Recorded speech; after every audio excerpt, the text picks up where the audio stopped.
Howdy! Ang recipe natin ngayon ay isang Spanish dish na tinatawag na kalyos.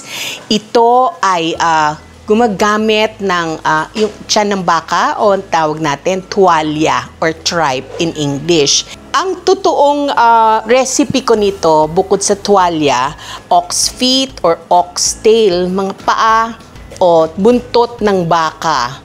Ito ay slice na binoil namin ng matagal hanggang sa siya ay lumambot at pinutol-putol namin siya. Mahalaga lamang na kailangan linisin ninyo ito ng mabuti, pakuluan, unang kulo, tapon, tapos tsaka ninyo palambutin. Of course, this is the cheaper version, meaning hindi ako naglagay ng mga paa ng baka o buntot ng baka dahil sobrang mahal. Tuwalya lang gagamitin natin. Mag-iinit tayo ng kawali. Sa totoong recipe kong ito, gumagamit talaga tayo ng extra virgin olive oil. Medyo mahal siya, kaya ako, ordinaryong olive oil lang. Wala yung extra virgin. Etong gagamitin natin ngayon, yung ordinary olive oil lang. Yan. Huwag kayo matakot sa dami ng oil because olive oil is healthy oil. Ang first na ilalagay natin, syempre, ay ang sibuyas.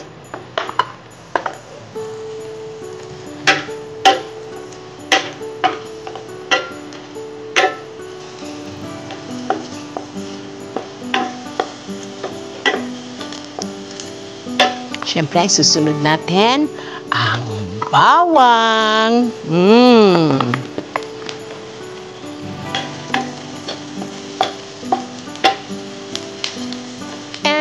Of course, ang isa sa importanteng ingredient ng kalyos ay ang chorizo bilbao. Isang chorizo bilbao lang ang ginamit ko dito. Actually, may nabibili kayong chorizo bilbao sa mga online. Pwede niyong bilhin sa mga medyo specialty stores. Napakasarap nito. Ito yung nagbibigay ng body dun sa ating kalyos. Ang bango. Iba talaga ang chorizo bilbao. Ang napaka-importanteng ingredient ng kalyos ay ang spice na tinatawag na paprika. Spanish paprika. Actually, ito yung nagbibigay ng kulay sa ating yung reddish color ng ng ating kalyos. Siyempre, lalagyan din natin siya ng tomato sauce. Pero, ang talaga nagbibigay ng smoky is the Spanish paprika. Nabibili ito ng tingi-tingi. Ayan, oh. Diba? Ang bango. Lalagay natin kaagad ang ating tuwalya o tripe.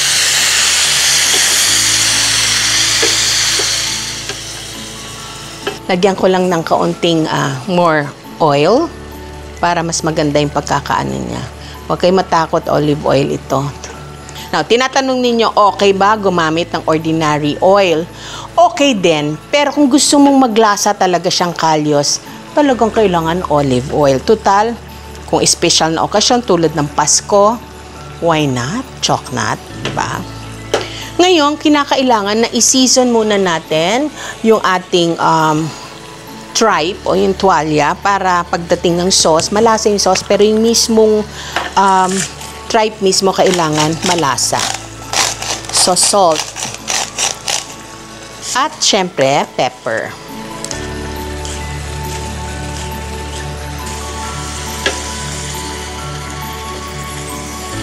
At syempre, ang ating tomato sauce.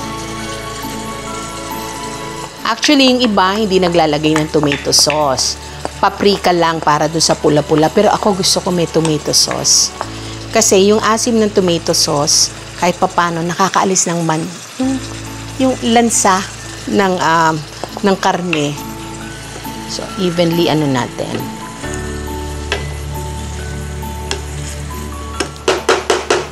Lalagyan natin ito ngayon, yung sabaw na pinakuluan natin. Pagkatapos nun, ilalagay natin yung sabaw ng pinakuluan natin kasi nandun yung, pag natuyo siya ng konti, nandun lalabas yung parang lapot.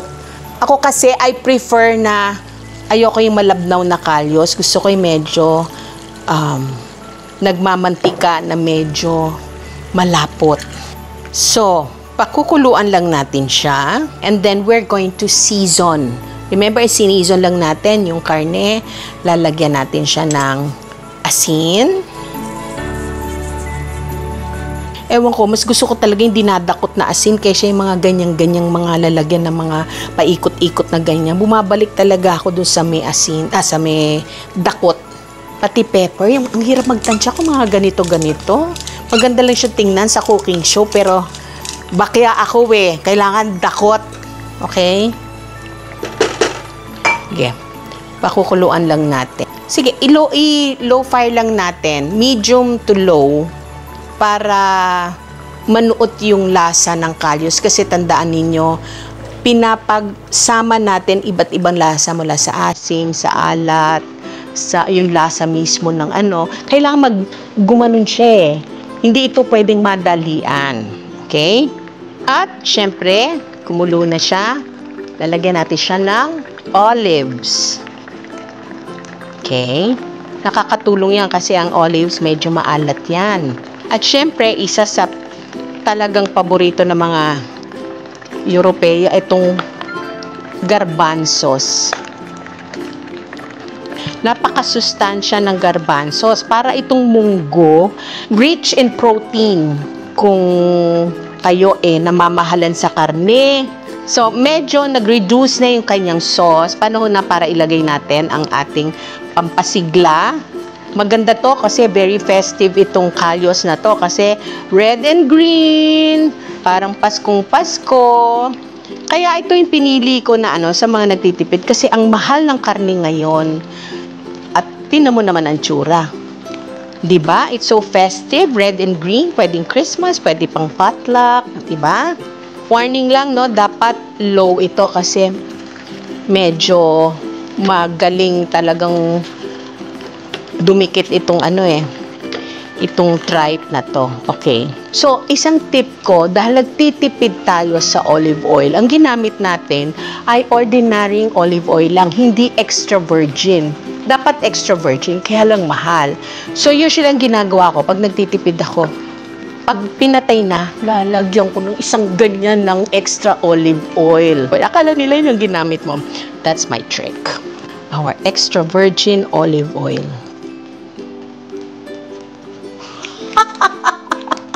And now we're ready to plate.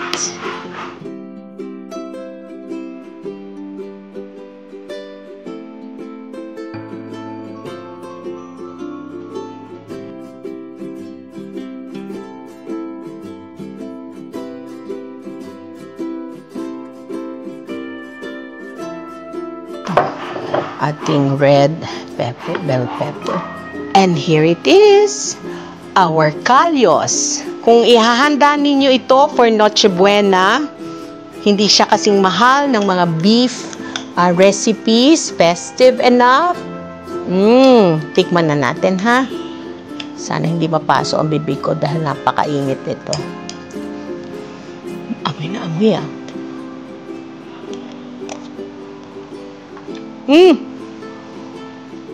Feliz Navidad! Tatatatan! Feliz Navidad! Actually, masarap ito sa tinapay.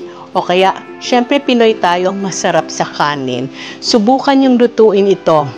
Hindi kasing mahal ng karne, pero kasing sarap.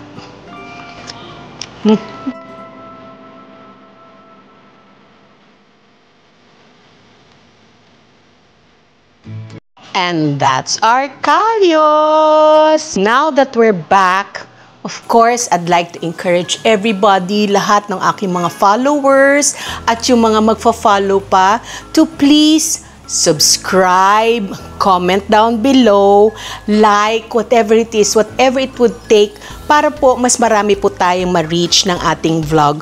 Para lahat po tayo, syempre, ikaw, ako, silang lahat, tayong lahat ay magkakaroon ng dating kahit kaunti lang ang ating datung. At tulad ng dati, magpapaalam po kami. Bye! Pack up! Feliz Navidad! Ta ta ta ta Feliz Navidad. Ta ta ta